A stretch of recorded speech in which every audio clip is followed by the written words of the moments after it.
Welcome to Making It with Mike. Today, what we're gonna own is the backyard.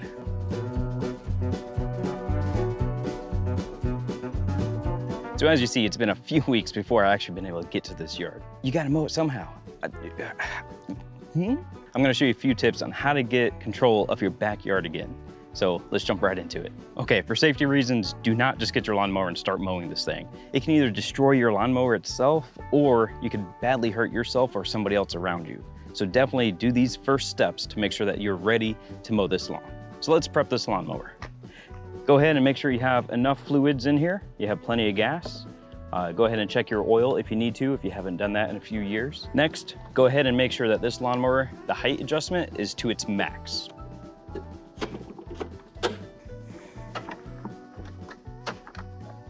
Okay, now let's go underneath.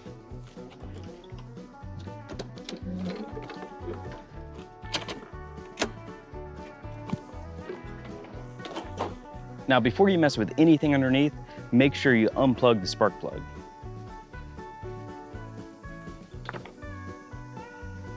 If you do leave the spark plug plugged in and you try to spin that blade, it can and probably will kick on and actually start spinning. So what we're doing underneath is checking the blade.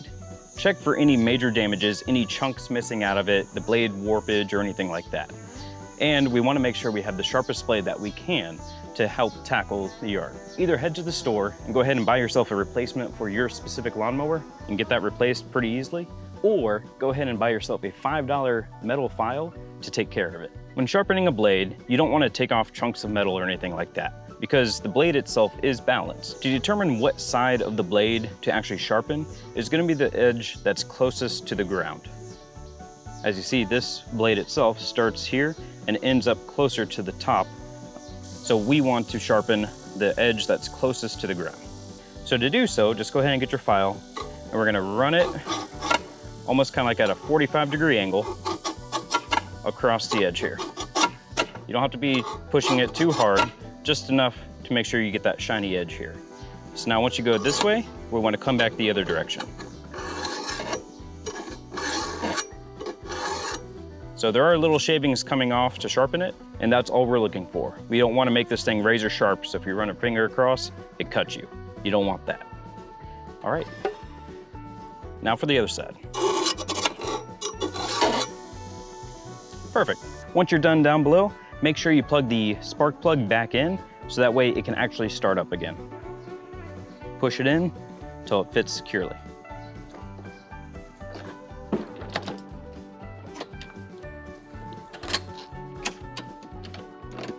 Now, as you notice, I do not have a blower out the side, nor am I going to be using the bag. Using a bag can collect the grass, and it does work really well, but that's so much extra work that you don't need to do. As well as blowing out the side here, it's just going to blow it out into the yard again, and that way it's going to make it even thicker for you to cut, and it's just, again, going to be such a hassle. I'm going to leave this in the mulching setting, so that way it's going to be the least amount of work that we need as far as physical work. With the lawnmower prepped, let's prep the yard. What we need to do when prepping the yard is going around, walking the entire yard to search for anything that's too big for the lawnmower to cut, as in too thick of sticks, big logs, or even major surprises. So let's get prepared. Depending on where you live, like me, I'm in the woods, so snakes around here are pretty common. So make sure you have pants on or boots, just in case there's snakes and they could bite you. Next, when picking up objects from the grass, make sure you have gloves on, so that way, same case, a snake doesn't bite you, or anything hiding underneath logs or little objects in your yard, they don't bite you.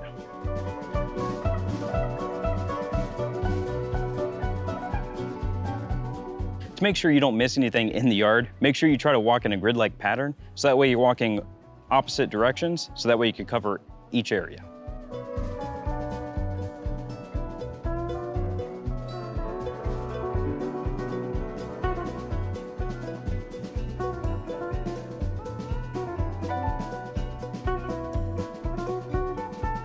All right, now once we have the yard fully picked up and fully checked, let's make sure we get the environment cleaned up too.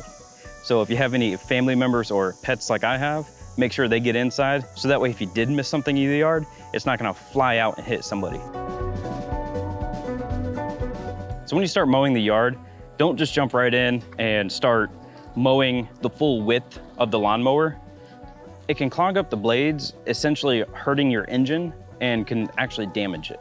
So what I recommend if it's this tall is go ahead and start cutting half the lawnmower width, right in between the front wheels. Now, if you do get to the point where the engine does get bogged down because the blades are clogged up, what you could do is slightly push down on this to give it a wiggle.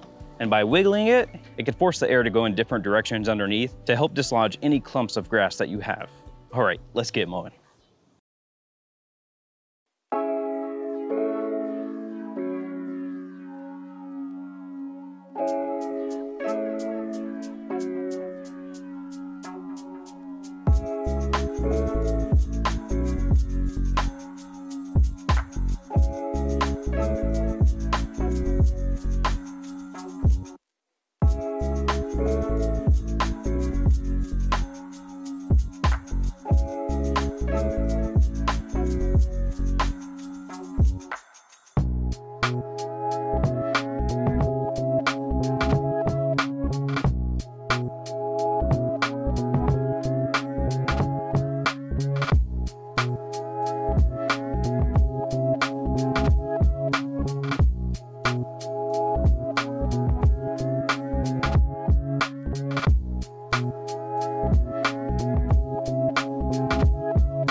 It is not fully tamed yet, but it is getting there very well.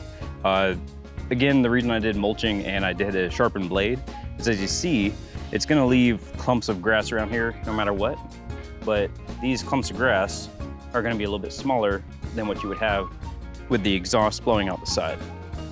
So you could leave it like this and you're gonna have grass that will be more tamed. So that way next week around the same time, if not just a few days earlier, you can cut the grass at your normal height setting and you'll have a normal looking yard again. Thanks guys for watching. If you found this entertaining, make sure you like this video and get subscribed on my YouTube channel. Oh yeah, one more thing I forgot.